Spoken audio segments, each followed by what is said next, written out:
U.S. Secretary of State Antony Blinken is making a two-day visit to Seoul from Wednesday. Now, his trip will be a busy one with a lot to cover on the security and diplomatic front. For more, let's turn to Professor Min Jeong-hun this morning. Thanks for joining us. Good morning. Professor Min, it'll be Blinken's first Seoul visit in over 2 years and also the first under the Yoon Suk Yeol administration. Now, the question is, why is it coming and why now? Yes, as you mentioned, the U.S. Secretary of State Antony Blinken will visit South Korea later this week, and it will be his first trip to Seoul since the launch of Yoon government. And it is known that Secretary Blinken will have a two-day trip to Seoul after attending the G7 foreign ministers meeting in Tokyo. And in Seoul, Blinken will have meetings with President Yoon, Foreign Minister Park Jin, and National Security Advisor Jo Tae-yong.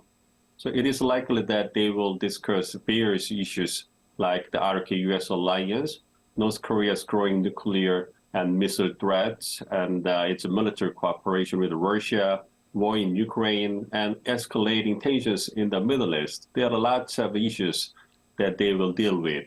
In addition, it is expected that there will be a summit between U.S. and China during the upcoming APEC summit at San Francisco later this month. So attention has been paid to whether Blinken will share some information about the summit with his South Korean counterpart during his visit to Seoul. Right, lots of diplomatic events are unfolding, like you mentioned, the upcoming summit between Biden and Xi, and also a lot of developments are happening here on the Korean Peninsula. But at the same time, there are concerns that the U.S. attention will be turned more toward to the crises over in Ukraine and maybe over in the Middle East rather than here on the Korean Peninsula. Professor Min, is that so? Should South Korea be really worried about it? Yes, I think that the Secretary Blinken will talk about the crisis in Ukraine and the Middle East with his South Korean counterparts during his visit to Seoul. But before talking about those issues, the Secretary Blinken will also emphasize the U.S. commitment to the defense of South Korea and reaffirm the importance of the trilateral cooperation among South Korea, U.S., and Japan following the Camp David summit. So although U.S. is very busy with coping with both the war in Ukraine and Israel-Hamas conflict at the same time, we will also try to ensure that it continues to actively engage in the Indo-Pacific region, where U.S. has its vital interests in the 21st century. And at the core of the U.S. engagement in the Indo-Pacific region, including the tracking the rise of China and the search of policy orientation, requires to enhance its cooperation with the major regional allies like South Korea and Japan. So there would be a little change in U.S. commitment to defending South Korea and stably managing the security situation on the Korean Peninsula, despite the ongoing crisis in Ukraine and the Middle East.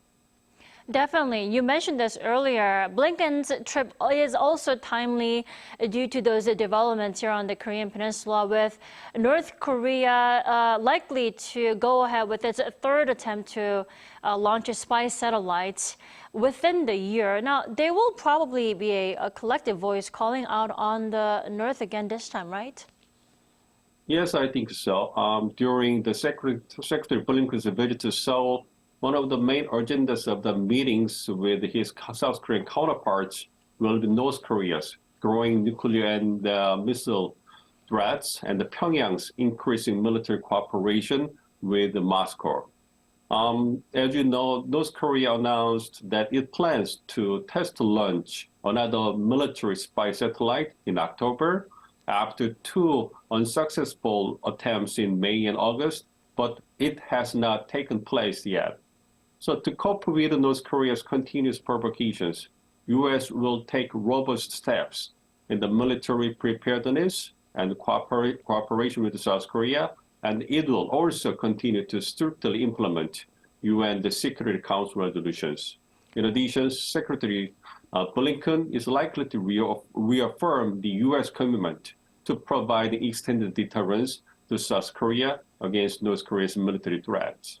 And regarding increasing military cooperation between Moscow and Pyongyang, it is likely that U.S. will continue to take steps to hold North Korea accountable for its actions, including the additional sanctions. So we will see what will actually happen later this week. Right, that calling out on the regime will only be firmer and stricter. We also have to go back to the crisis over in Ukraine and in the Middle East. Then what conclusion do you think Blinken and President Yoon Suk Yeol will actually draw out on those conflicts?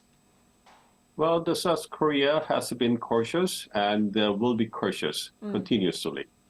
Basically, as I mentioned, the Secretary Blinken will talk about the crisis in Ukraine and the Middle East during his visit to Seoul, because the two countries are very important to the international players at the current stage. And regarding the war in the Ukraine and Israel and Hamas conflict, U.S. has provided military weapons and equipment and humanitarian aid, but has not directly involved in the military operations there. And the South Korea has the similar situations. South Korea has played its roles by providing humanitarian assistance to Ukraine. So they will talk about how South Korea could provide additional assistance to Ukraine and what roles South Korea could do for the Israel and Hamas conflict. But in my opinion, considering that South Korea has taken a serious, cautious position about Israel and the Hamas conflict, it is very likely that South Korea will focus on providing just the humanitarian assistance to the Middle East as a responsible global stakeholder.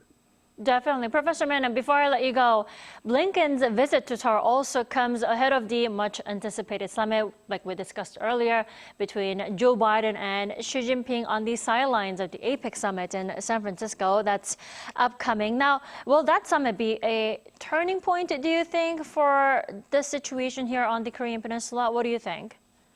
No, unfortunately not. Most experts, including myself, do not expect that the U.S.-China upcoming summit will be the significant turning point. And I don't think that it will make the significant impact on the situation on the Korean Peninsula either. It is mainly because they have contrasting opinions about the major issues like the high-tech industry, global supply chains, trade, security on Taiwan Strait, and South China Sea.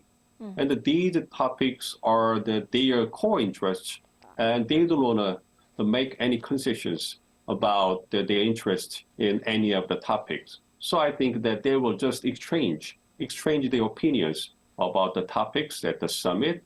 Meanwhile, both countries seem to agree that they needed to manage their relationship in order to prevent them from confronting an extreme security situation like a serious military engagements and escalation to a full-scale war around the Taiwan Strait or South China Sea. So I think that there is a high probability that the two countries will agree to establish a military hotline between them, and that will be their major achievement for the summit meeting. So it would not be possible for the upcoming summit to turn the tide of the intensifying U.S.-China strategic competition.